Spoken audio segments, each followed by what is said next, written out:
Hello दोस्तों, I hope आप सब अच्छे होंगे। साथियों, हम लोग उत्तर प्रदेश RO ARO 2023 के लिए प्रैक्टिस सेट सॉल्व कर रहे हैं और इसके अंतर्गत जो प्रैक्टिस सेट सॉल्व कराई जा रही है, जो GS वर्ल्ड द्वारा पब्लिश किए गए प्रैक्टिस सेट को सॉल्व कराया जा रहा है। तो यदि आप लोग चैनल पर नए हैं तो चैनल को सब्सक्राइब कर लीजिए और बेल आइकन को प्रेस कर लीजिए, जिससे वीडियो के महत्वपूर्ण नोटिफिकेशन आप लोगों को मिलते रहें।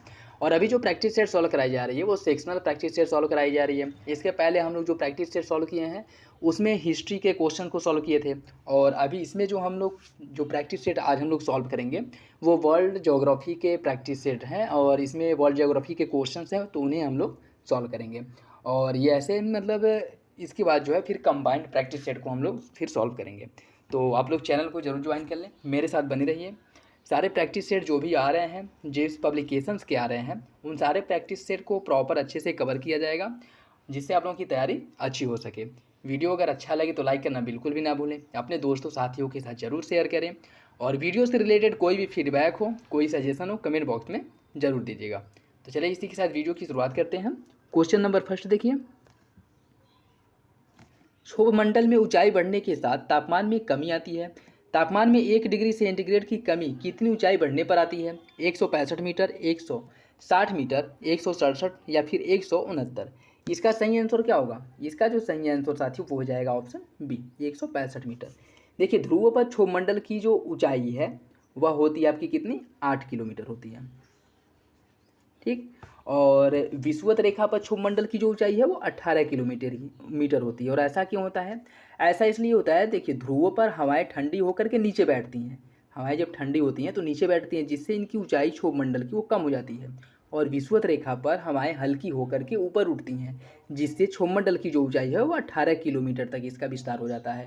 और अगर हम ये प्रति 1 सेंटीमीटर की कमी आती है कि जब हम किसी भी मंडल में, ठीक है, जब क्षोभ मंडल में हम प्रति 165 मीटर ऊपर जाते हैं या फिर 165 मीटर नीचे आते हैं, अगर 165 मीटर ऊपर जाएंगे तो तापमान में 1 डिग्री सेंटीग्रेड की कमी होगी, और जैसे ही हम नीचे आएंगे 1 डिग्री सेंटीग्रेड की वृद्धि होगी, ठीक है। और इसे क्या कहा जाता है? इसे सामान्य ताप पतन दर कहा जाता है, ठीक है। तो ये भी याद रखिएगा, इसको सामान्य ताप पतन दर कहा जाता है। और 165 मीटर की ऊंचाई पर तापमान में 1 डिग्री सेंटीग्रेड की कमी आती है, ठीक है, जब ऊंचाई बढ़ने पर। जैसे हम ऊपर जाते हैं और नीचे जब आएंगे तो इसके अपोजिट होगा, 1 डिग्री सेंटीग्रेड की वृद्धि होगी। याद रखिएगा, इंपॉर्टेंट है। बॉस्फोरस जलसंधि निम्नलिखित सागरों को जोड़ती है। काला सागर और एजेव सागर को, काला सागर और मरमरा सागर को, काला सागर और भूमध्य सागर को, भूमध्य सागर और एजियन सागर को। आपको बताना है इसका सही आंसर क्या होगा।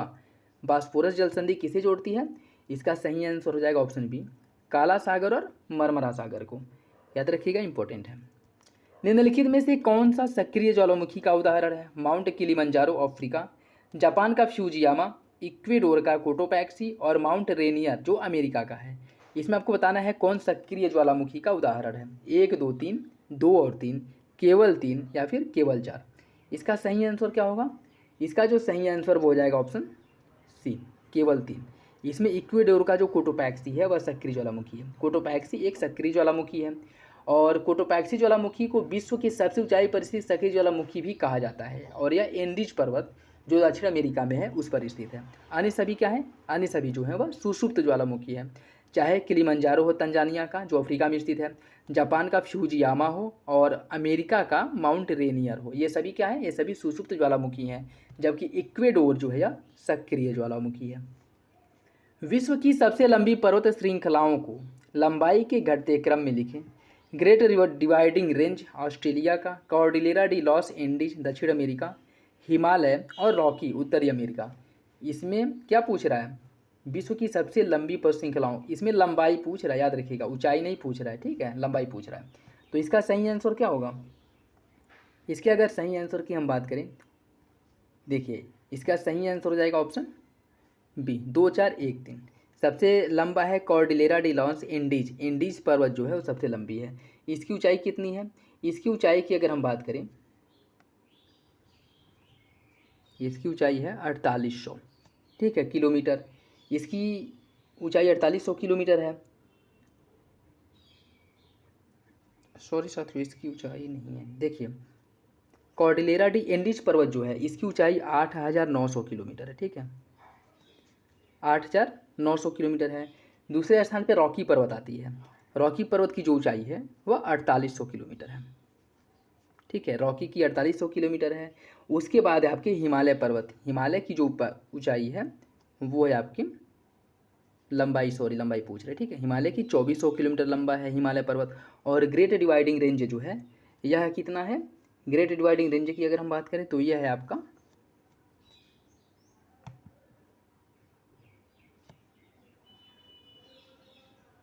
3500 किलोमीटर। ठीक है, तो एंडीज पर्वत की जो लंबाई है वह 8900 किलोमीटर है, 8900 किलोमीटर। रॉकी पर्वत की जो लंबाई है 4800 किलोमीटर लंबी है। ग्रेट डिवाइडिंग रेंज की जो लंबाई है वह 3500 किलोमीटर है। और हिमालय की जो लंबाई है वह 2400 किलोमीटर है। तो पहले स्थान पे आ जाएगा एंडीज पर्वत, दूसरे पे रॉकी आ जाएगा, तीसरे पे ऑस्ट्रेलिया का ग्रेट डिवाइडिंग रेंज आ जाएगा और चौथे पे आ जाएगा आपका हिमालय पर्वत। तो इसका सही आंसर क्या हो जाएगा? Option B, 2 4 1 3। याद रखिएगा, ये क्वेश्चन बन सकता है। यूरोप की सबसे ऊंची पर्वत चोटी का नाम क्या है? एल्ब्रुज, माउंट ब्लैक, माउंट मैकिनले या फिर कोर्नो ग्रैंडे? इसका सही आंसर क्या होगा? इसका जो सही आंसर साथियों वो हो जाएगा आपका ऑप्शन ए, एल्ब्रुज। यूरोप की सबसे ऊंची पर्वत चोटी का नाम है एल्ब्रुज। एल्ब्रुज जो काकेशस श्रेणी में स्थित है और यह यूरोप की सबसे ऊंची चोटी है जो कहाँ पे है? रूस में स्थित है। और अगर इसकी ऊंचाई की हम बात करें, इसकी ऊंचाई 5612 किलोमीटर है। 5600 याद रखेंगे तो भी बहुत है। ठीक है, 5600 किलोमीटर है इसकी ऊंचाई। और माउंट ब्लैक की अगर हम बात करें, माउंट ब्लैक आल्प्स पर्वत की सबसे ऊंची चोटी है जो मध्यवर्ती यूरोप में स्थित है। माउंट मैकिनले यह अलास्का श्रेणी की सबसे ऊंची चोटी है। और कोर्नो गैंडे जो है यह एपेनाइन श्रेणी की सबसे सर्वोच्च चोटी है। तो सब याद रखिएगा कौन किसकी सर्वोच्च चोटी है, याद रखिएगा। कालाहारी मरुस्थल का विस्तार इनमें से किस या किन देशों में है? बोत्सवाना, नामीबिया, दक्षिण अफ्रीका, जिम्बाब्वे? केवल एक में, 1 2 3 में, 1 2 4 में या फिर 1 3 और 4 में? इसका सही आंसर क्या होगा? इसका सही आंसर हो जाएगा ऑप्शन बी, 1 2 और 3। बोत्सवाना, नामीबिया और साउथ अफ्रीका। कालाहारी मरुस्थल का विस्तार इन देशों में है। ठीक है, किन किन देशों में है? बोत्सवाना अफ्रीका में अवस्थित है और इसका कुछ भाग जो है नामीबिया और दक्षिण अफ्रीका में भी स्थित है। इसका क्षेत्रफल 9 लाख किलोमीटर में पूरा जो है यह फैला हुआ है। ज़्यादातर जो है यह बोत्सवाना में ही स्थित है, लेकिन इसके कुछ पार्ट जो है नामीबिया और दक्षिण अफ्रीका में भी हैं। तो सही आंसर हो जाएगा ऑप्शन बी। निम्न में से कौन सा मरुस्थल विश्व का सबसे शुष्क मरुस्थल है? आटाकामा मरुस्थल, थार मरुस्थल, सहारा मरुस्थल या फिर नाफूद मरुस्थल? इसका सही आंसर हो जाएगा ऑप्शन ए, आटाकामा। और यह कहाँ पे है? आटाकामा मरुस्थल आपका चिली में स्थित है और यह विश्व का सबसे ही शुष्क मरुस्थल है। इसमें मुख्य रूप से सोडियम नाइट्रेट, तांबा और अन्य जो खनिज पाए जाते हैं इसके विशाल भंडार इसमें पाए गए हैं। ठीक है, तो सही आंसर है ऑप्शन ए। निम्नलिखित में से कौन सी नदी विषुवत रेखा को 2 बार काटती है? नील नदी, ऑरेंज नदी, जायरे नदी या फिर जॉम्बेजी नदी? इसका सही आंसर क्या होगा? इसका सही आंसर हो जाएगा ऑप्शन सी, जायरे नदी। जायरे नदी को ही कांगो नदी के नाम से भी जाना जाता है। ठीक है, तो ये भी याद रखिएगा। और यह विषुवत रेखा को 2 बार काटती है। ठीक है, और अगर हम बात करें लिम्पोपो नदी की, जायरे कांगो नदी जो है विषुवत रेखा को 2 बार काटती है और लिम्पोपो नदी मकर रेखा। ठीक है, लिम्पोपो नदी जो है यह मकर रेखा को 2 बार काटती है। तो ये भी याद रखिएगा, इंपॉर्टेंट है। जायरे कांगो नदी विषुवत रेखा को 2 बार काटती है, लिम्पोपो नदी मकर रेखा को 2 बार काटती है। इसका सही आंसर हो जाएगा ऑप्शन सी। नेक्स्ट देखिए, निम्नलिखित में से कौन सी नदी मकर रेखा को 2 बार काटती है? देखिए इसमें क्वेश्चन पूछ भी लिया है। तो यह जो है आपका लिम्पोपो नदी है जो मकर रेखा को 2 बार काटती है। निम्नलिखित में से कौन से द्वीप प्रवाल द्वीप का उदाहरण है? लक्षद्वीप, बारमूडा द्वीप, अंडमान और निकोबार द्वीप समूह, मालदीव? आपको बताना है कौन प्रवाली द्वीप का उदाहरण है। 1 2 4, 1 2 3, 2 3 4 या फिर 1 3? इसका सही आंसर क्या हो जाएगा? इसका सही आंसर है ऑप्शन ए, 1 2 और 4। लक्षद्वीप हो गया, बरमूडा जो द्वीप है वो हो गया और आपका मालदीव। ये सभी जो हैं प्रवाल से निर्मित द्वीप हैं, जबकि अंडमान निकोबार जो है यह प्रवाल द्वीप नहीं है। ठीक है, यह जो है मूंगे के चट्टानों से निर्मित है। याद रखिएगा, इंपॉर्टेंट है।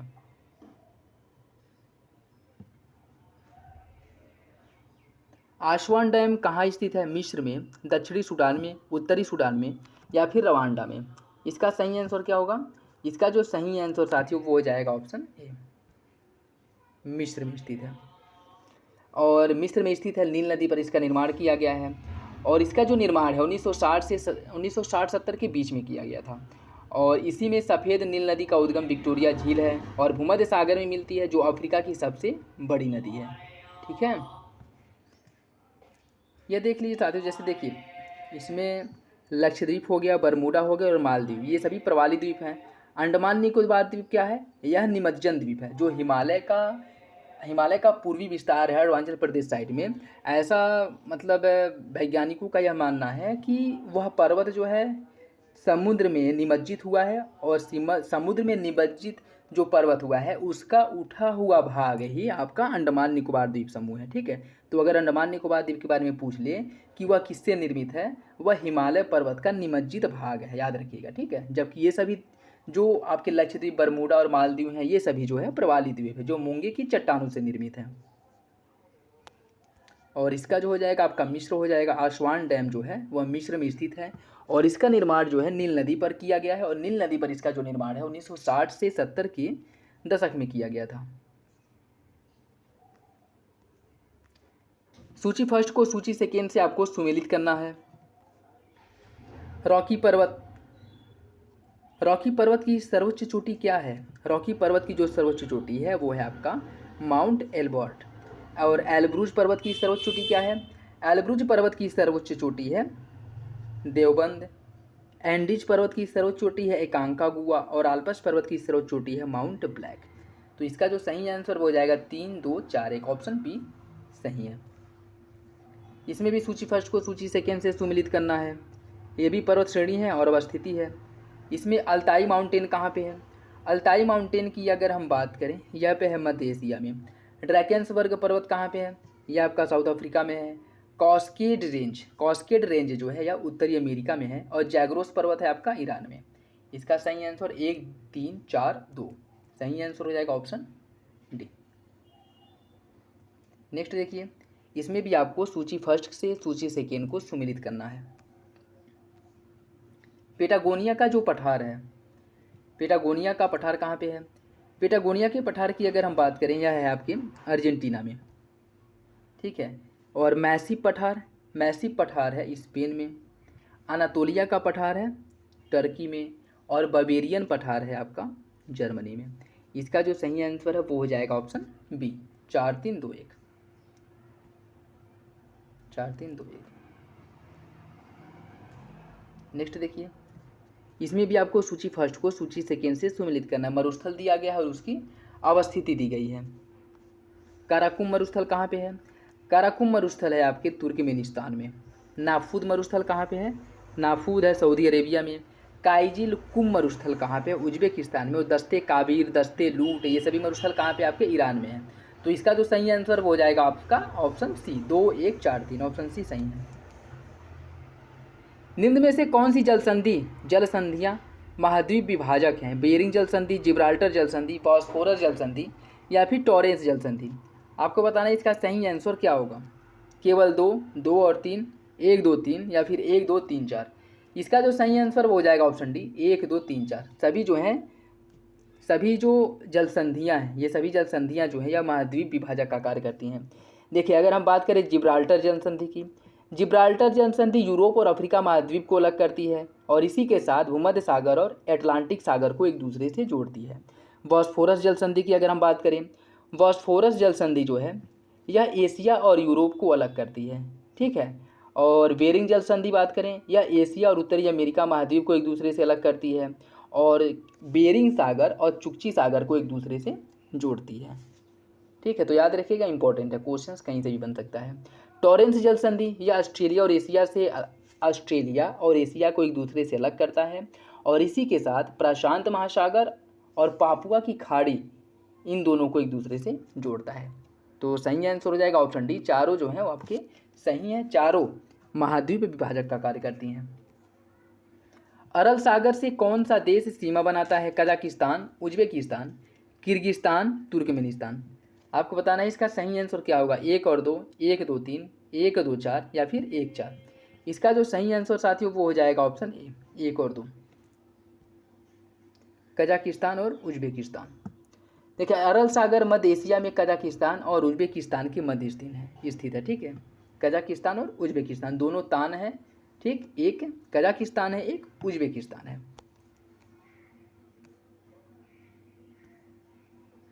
निम्नलिखित कथनों पर विचार कीजिए। दक्षिण अमेरिका के पश्चिमी तट पर आटाकामा मरुस्थल तथा दक्षिण अफ्रीका के पश्चिमी तट पर कालाहारी मरुस्थल के आविर्भाव में क्रमशः पेरू तथा बेगुला की ठंडी धाराओं का हाथ है। गर्म जलधाराएं उष्णकटिबंधीय उच्च तापमान को उच्च अक्षांश की ओर ले जाकर तापमान के वितरण में समानता लाने का प्रयास करती हैं। आपको बताना है कौन सा विकल्प सही है, केवल एक, केवल दो, एक और दो दोनों, या इनमें से कोई नहीं। इसका जो सही आंसर वो हो जाएगा आपका ऑप्शन डी, दोनों सही है। किलिमंजारो पर्वत शिखर कहाँ पे स्थित है? केन्या में, तंजानिया में, दक्षिण अफ्रीका में या फिर रवांडा में? इसका जो सही आंसर वो हो जाएगा ऑप्शन बी, तंजानिया में। किलिमंजारो जो है यह आपके तंजानिया में स्थित है। नेक्स्ट देखिए, इसमें सूची फर्स्ट को सूची सेकेंड से सुमिलित करना है। स्ट्रोम्बोली यह कहाँ पे है? एटना, क्राकातो, इरेबस, यस जो है आपको बताना है। अगर हम बात करें स्ट्रोम्बोली की, स्ट्रोम्बोली जो ज्वालामुखी है वो आपके इटली के लिपारी द्वीप पर स्थित है, ठीक है। उसके बाद है एटना। एटना कहाँ पे है? एटना की अगर हम बात करें यह पे है आपके इटली के सीसली द्वीप पर। क्राकाटो कहाँ पे है? क्राकाटो है इंडोनेशिया में। और माउंट इरेबस, माउंट ताल, ये सभी कहाँ पे है? यह है आपके रॉस द्वीप। तो इसका जो सही आंसर वो हो जाएगा ऑप्शन बी, 4, 3, 1, 2।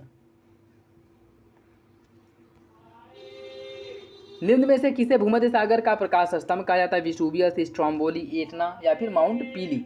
इसका सही आंसर हो जाएगा ऑप्शन बी, स्ट्रोम्बोली को भूमध्य सागर का प्रकाश स्तंभ कहा जाता है। ऑप्शन बी सही है। विक्टोरिया जलप्रपात किस नदी पर स्थित है? नील नदी पर, कांगो नदी पर, नाइजर नदी पर या फिर जाम्बेजी नदी पर? इसका सही आंसर हो जाएगा ऑप्शन बी, विक्टोरिया जलप्रपात जो है वह जाम्बेजी नदी पर स्थित है। तो इसका सही आंसर हो जाएगा ऑप्शन डी। नेक्स्ट देखिए, विश्व की सबसे बड़ी झील कौन सी है? वॉन झील, बैकाल झील, अरल सागर या फिर कैस्पियन सागर? इसका सही आंसर क्या होगा? ए, बी, सी या फिर डी? इसका जो सही आंसर साथियों वो हो जाएगा आपका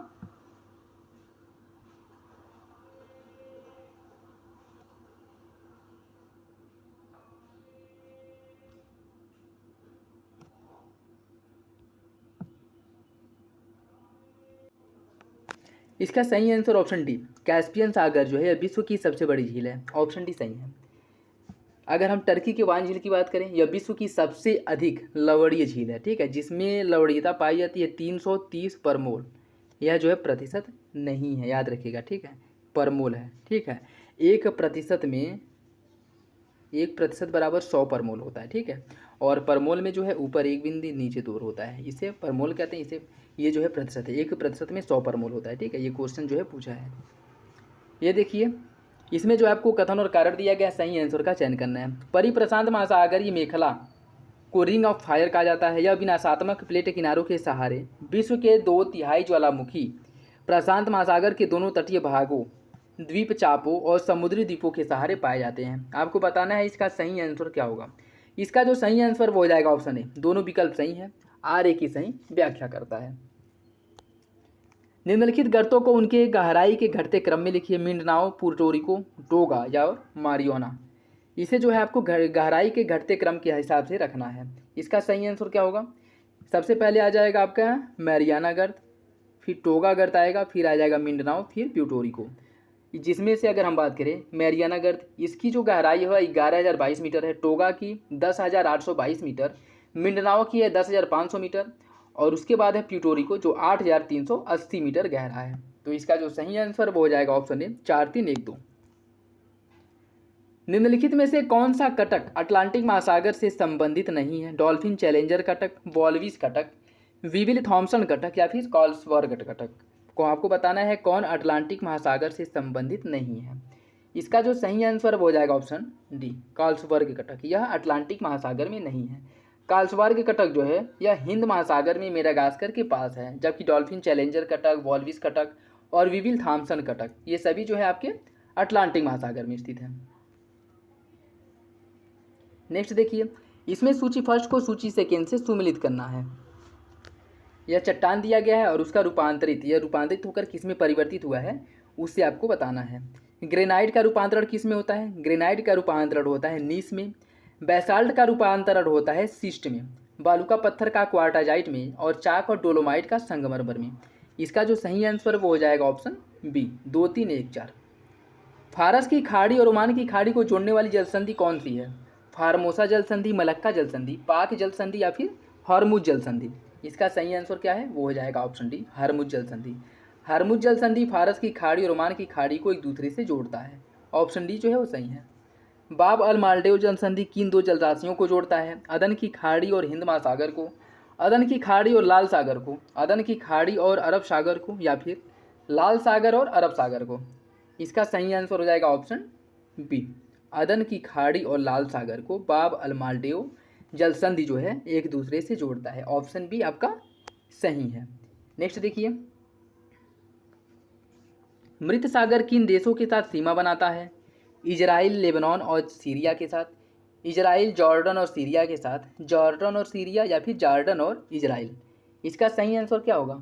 इसका जो सही आंसर है वो हो जाएगा आपका ऑप्शन डी, जॉर्डन और इजराइल के मध्य मृत सागर सीमा बनाता है।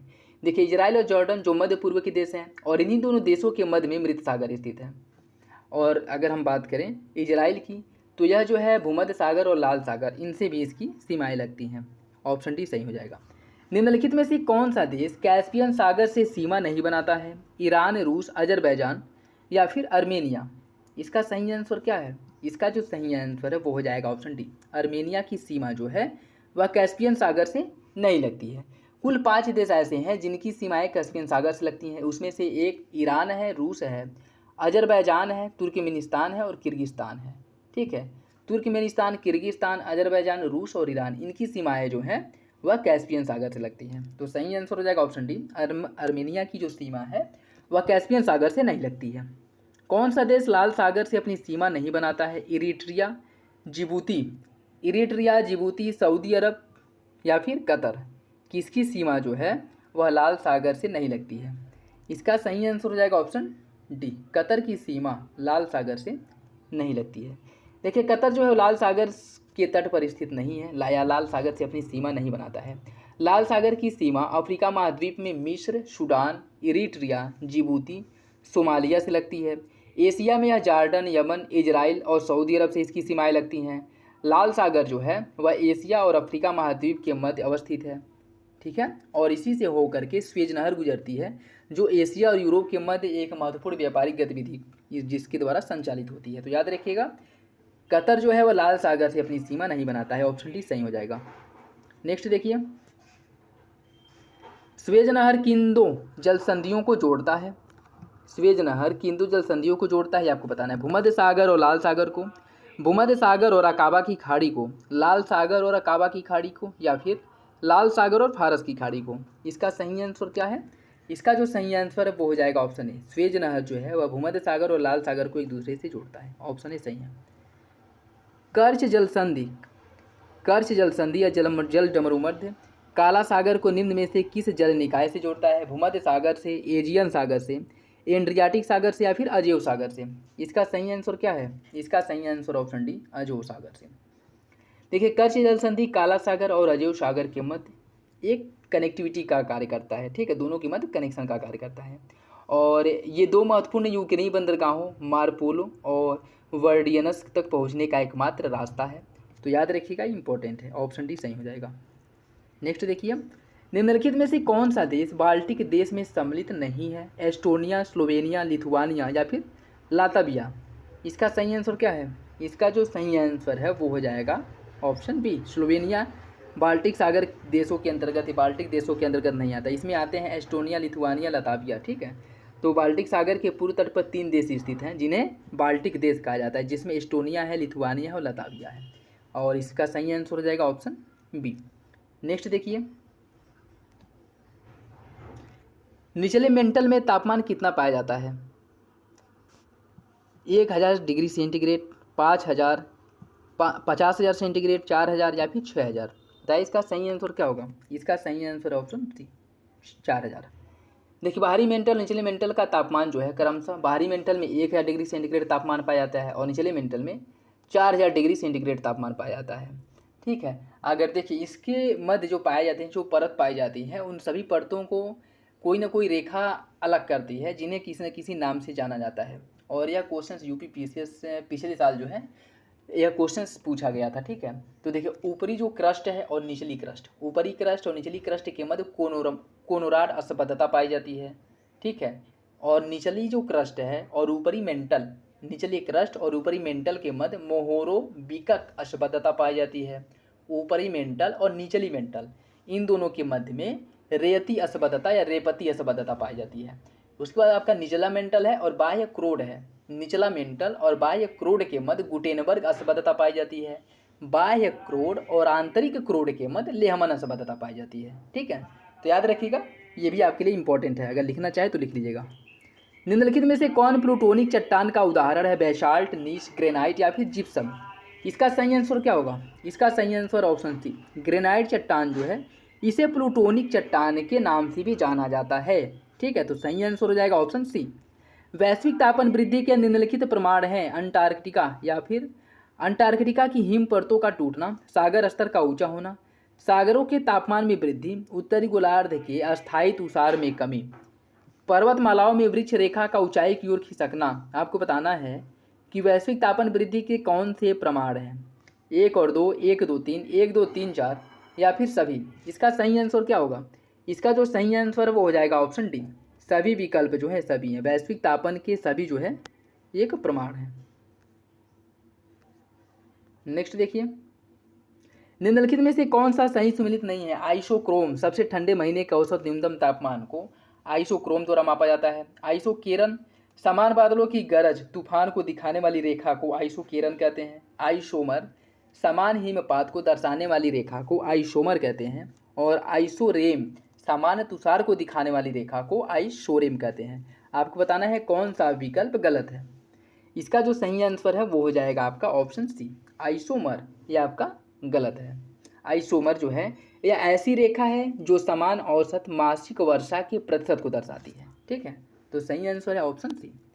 सागरीय लवणता के निम्नलिखित निर्धारक तत्वों हैं? कौन कौन से? वाष्पीकरण, तापमान, वर्षण, जलधाराएं या नदियों के डेल्टा? आपको बताना है इसका सही आंसर क्या होगा। 1, 2, 1, 3, 2, 4, 1, 3, 5 या फिर सभी? इसका जो सही आंसर है वो हो जाएगा ऑप्शन डी, सभी विकल्प जो है वो आपके सही हैं। नेक्स्ट देखिए, इसमें सूची फर्स्ट को सूची सेकेंड से सुमेलित करना है। इसमें कुछ गर्त ट्रेंच दिए गए हैं और महासागर दिया गया है। कौन सा गर्त किस महासागर में पाया गया है, जाता है या स्थित है, उससे आपको सुमेलित करना है। इसमें अगर हम बात करें सुंडा, टोगा गर्त, टोगा गर्त कहाँ पे है? टोगा गर्त जो है दक्षिणी प्रशांत महासागर में स्थित है। सुंडा गर्त कहाँ पे है? यह हिंद महासागर में स्थित है। अलूशियन गर्त कहाँ पे है? यह आपके उत्तरी प्रशांत महासागर में है, अलास्का वाले क्षेत्र में। और साउथ सैंडविच गर्त जो है यह अटलांटिक महासागर में है। तो इसका जो सही आंसर वो हो जाएगा आपका 2, 3, 4 ए, ऑप्शन ए सही है। निम्न में से कौन सा गर्त प्रशांत महासागर से संबंधित नहीं है? कुरील गर्त, फिलीपींस गर्त, मध्य अमेरिकी गर्त या फिर साउथ सैंडविच गर्त? इसका सही आंसर क्या होगा? इसका सही आंसर है ऑप्शन डी, साउथ सैंडविच गर्त। यह प्रशांत महासागर से संबंधित नहीं, जबकि कुरील गर्त, फिलीपींस गर्त और मध्य अमेरिकी गर्त ये सभी जो है प्रशांत महासागर में स्थित हैं। और इसका सही answer option D, south sandwich गर्त जो है यह दक्षिणी अटलांटिक महासागर में स्थित है। ठीक है,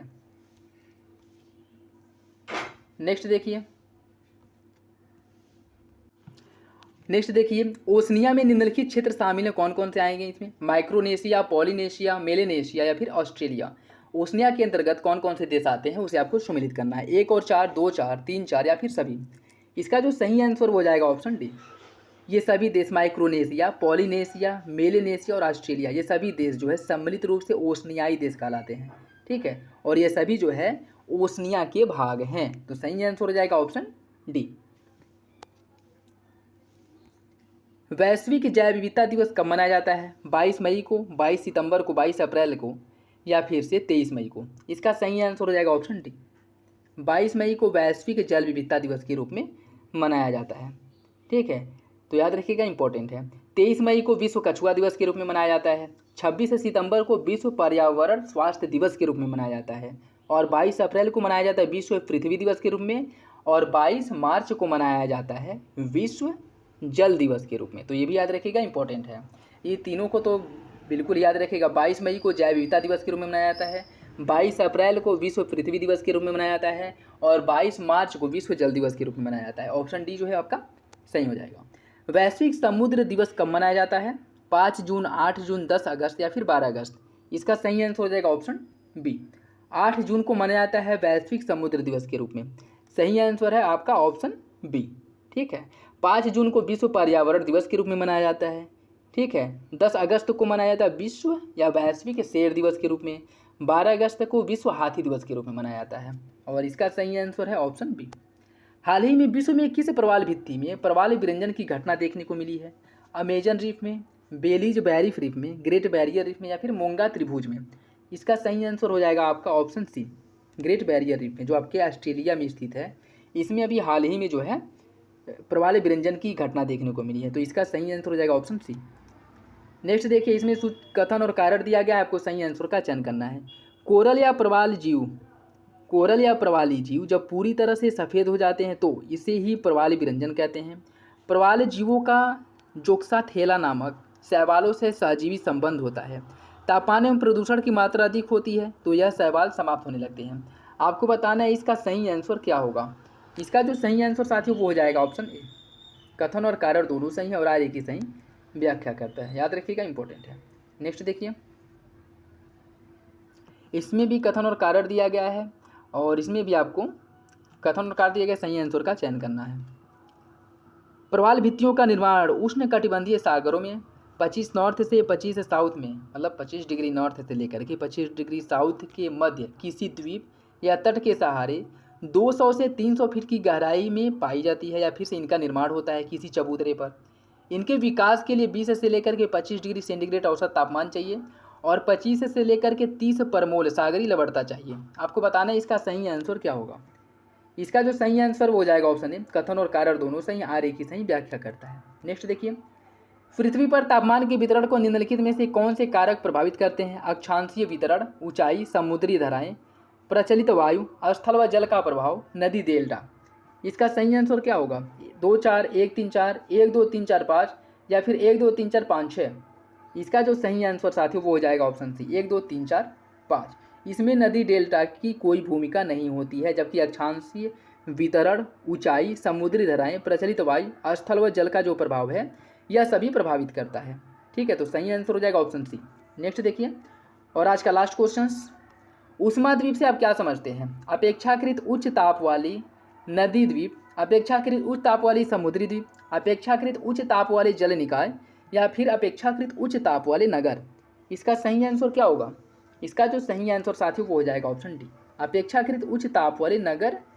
उच्च ताप वाले नगरों को जो है उष्मा द्वीप कहा जाता है। ठीक है, जैसे दिल्ली, मुंबई हो गया, जहाँ पे पॉल्यूशन बहुत ज़्यादा बढ़ गया है। पॉल्यूशन की वजह से जो है तापमान में कंपनियाँ जो फैक्ट्रियाँ वहाँ पे स्थापित है और वहाँ पे क्या है कि जैसे पूरा जो कंक्रीट का घर हो गया, रोड हो गया, सब कंक्रीट का है और वहाँ पे जो पार्थिव विकिरण के माध्यम से ऊष्मा जो जाती है, जैसे दिन भर तो सूर्य के माध्यम से सौर ऊर्जा हमें प्राप्त होती है और जब पार्थिव विकिरण द्वारा ऊष्मा फिर आकाश में जाती है, जिससे जो है पृथ्वी का तापमान संतुलित होता है। लेकिन यही जब पार्थिव विकिरण नहीं हो पाता है तो वो क्या है कि वहाँ का तापमान अधिक मात्रा, मतलब बहुत अधिक तापमान पाया जाता है, जिसे ऊर्जा द्वीप के रूप में जाना जाता है। ठीक है, ऊष्मा द्वीप के रूप में, और मुख्यतः यह सब नगरीय क्षेत्रों में ही देखने को मिलता है। ठीक, तो इसका सही आंसर हो जाएगा ऑप्शन डी। ये था आज का last question. I hope video आप लोगों को अच्छा लगा होगा। वीडियो अगर पसंद आया हो तो लाइक करना बिल्कुल भी ना भूलें। अपने दोस्तों साथियों के साथ इसे शेयर करें। वीडियो से रिलेटेड कोई भी फीडबैक हो, कोई सजेशन हो, कमेंट बॉक्स में दे सकते हैं।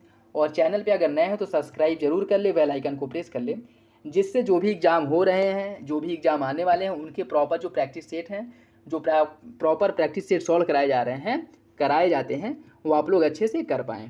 ठीक है, तो चलिए मिलते हैं अगले वीडियो में, तब तक के लिए धन्यवाद।